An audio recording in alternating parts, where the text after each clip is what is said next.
Drivers and businesses in Plymouth can breathe a small sigh of relief. The Rockford Road Bridge over I-494 is set to partially open at 5 a.m. Monday. One lane will be open to traffic in each direction.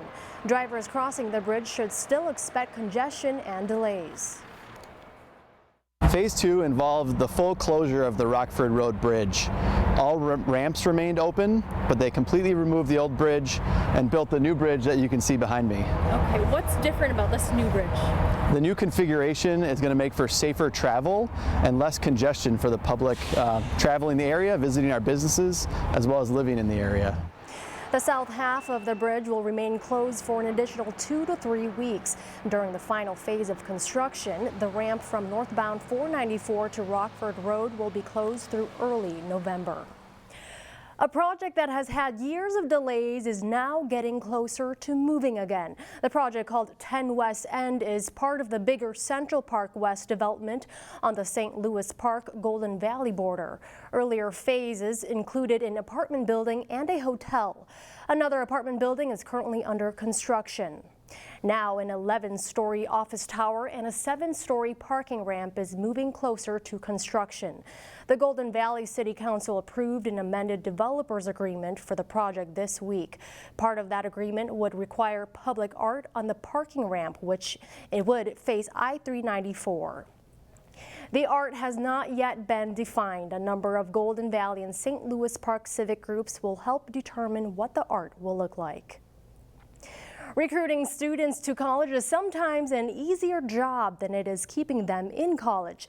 North Hennepin Community College has started a robust mentoring and internship program called Hope2, designed to keep underrepresented students in college. Here's Shannon Slatton. A college campus can be intimidating to a first-time college student who is the first in her family to go to college.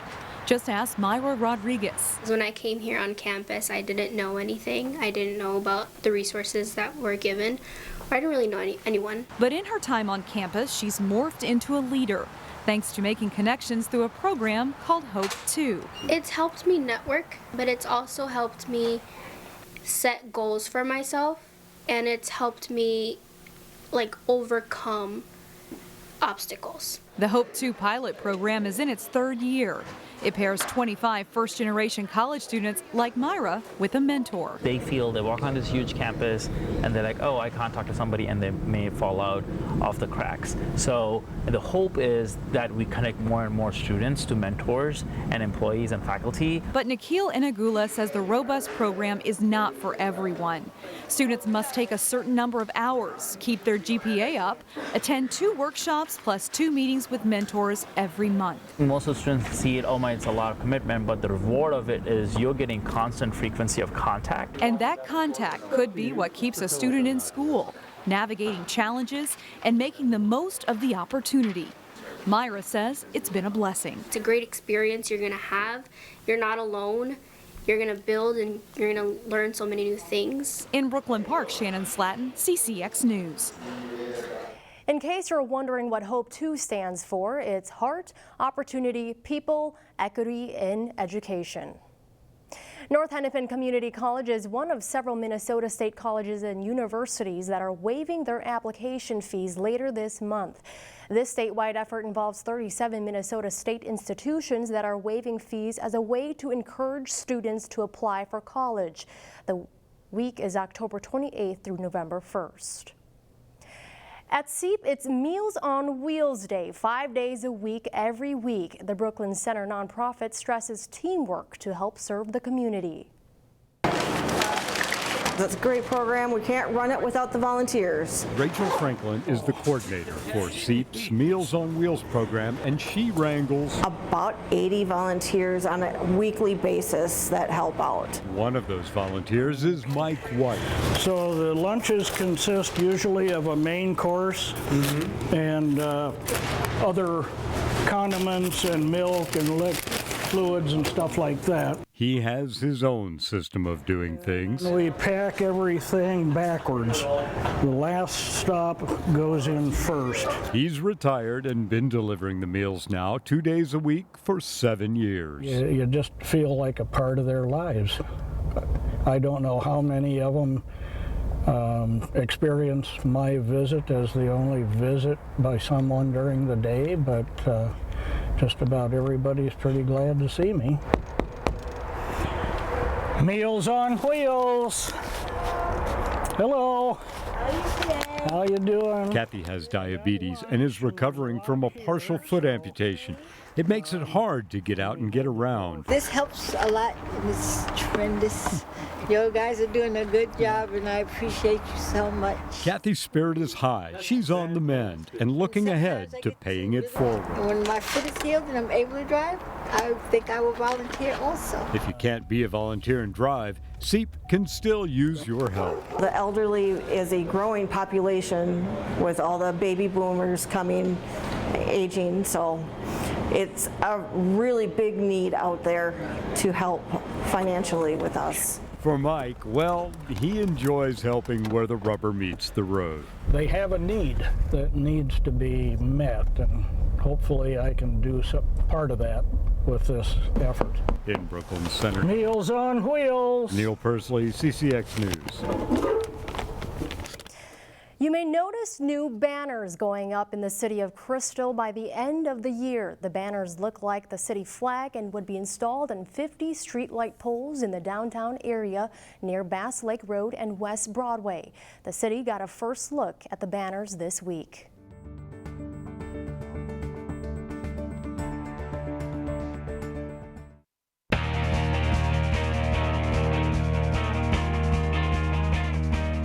Maple Grove's girls soccer team is having an outstanding season. The third-ranked Crimson looked to score their biggest win of the year when they hosted #1 Andover. Less than ideal conditions in the rain at Maple Grove.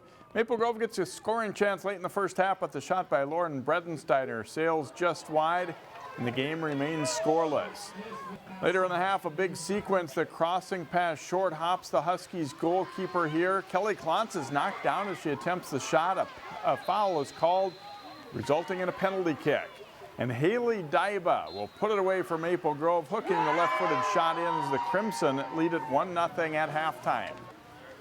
Second half, and off the Luca Ralph corner kick, Abby Schulte heads it off the turf and in to give Maple Grove a 2-0 lead as they beat the top-ranked Huskies by that 2-0 score. However, the Crimson lost to Coon Rapids on Thursday. In boys soccer, Park Center hosted Anoka. First half, Chief Williams spins past the Anoka defender and his shot is off the goalie and it trickles in for a 1-0 Pirates lead.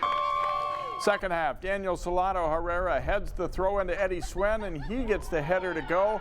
It's his second of the game. Park Center goes on to win 5-1. The playoffs start in the week ahead. The Wayzata Volleyball team should be in position to make a strong postseason run. Jason Malillo caught up with the third-ranked Trojans and has this report. As the regular season winds down, the 17-2 Trojans are still aiming to find their high gear. I don't think they've really put it all together yet. Like, we've had individuals and, you know, a subset of the team do really well on individual nights, but we haven't had really the whole team come together in any particular match yet, in my opinion. And I was telling a parent the other day, watch out when it happens. It's going to be pretty exciting. We're just fighting to get there. We have so much potential that we can bring out, and hopefully we actually reach our potential, which I definitely think we will, just because we have so much talent on this team, and just reaching our potential is definitely our goal, just to play the best volleyball day in and day out. A lot of the seniors on this squad came up to varsity as sophomores, and they've had their ups and downs. Hopefully that puts them in a good position to handle the intensity and adversity of playoff volleyball. If we would have told our sophomore selves that we would be ranked number 3rd in the state our senior year, like heading for potentially a conference championship and a section championship, like, I think our minds would have been absolutely blown. Sophomore season, like, we just learned a lot that we have to just play better and grow up as players, to just fight, like, give everything and fight. Wayzata hasn't made the state tournament since 2010 when assistant coach Bree Adams was a top hitter for the Trojans. But this 2019 team certainly has the talent, experience, and chemistry to get Wayzata back to state. Jason Malillo, CCX Sports. Wayzata added a win over Eden Prairie on Thursday, and you'll be able to see them in action live Monday night here on CCX when they host Hill Murray. Two of Wayzata's challengers in Section 5-3A faced off this week as defending section and state champion Champlin Park faced Osseo in Northwest Suburban Conference play. Early in the first set, Osseo's Ali Hinsey comes up with an ace serve, and it's a 5-3 lead for the Orioles.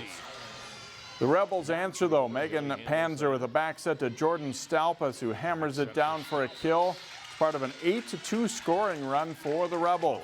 Late in the first set, Champlin Park's Sammy Hilly gets up for a block. 1 of 5 for her on the night. The Rebels win the first set 25-21. They jump out to an early lead in the second. Taylor Hillman finds the opening in the defense and pushes it deep. She has 10 kills in the match. The Orioles respond, though. Kennedy Nelson sets the ball out to Lindy Odry, whose kill puts Osseo within 2 at 18-16. Champlin Park takes off from there, though. Hilly unloads for a kill. She finishes with 12. The Rebels win again 25-21. And they are never challenged in the third. Stalpas with another of her match-high 13 kills.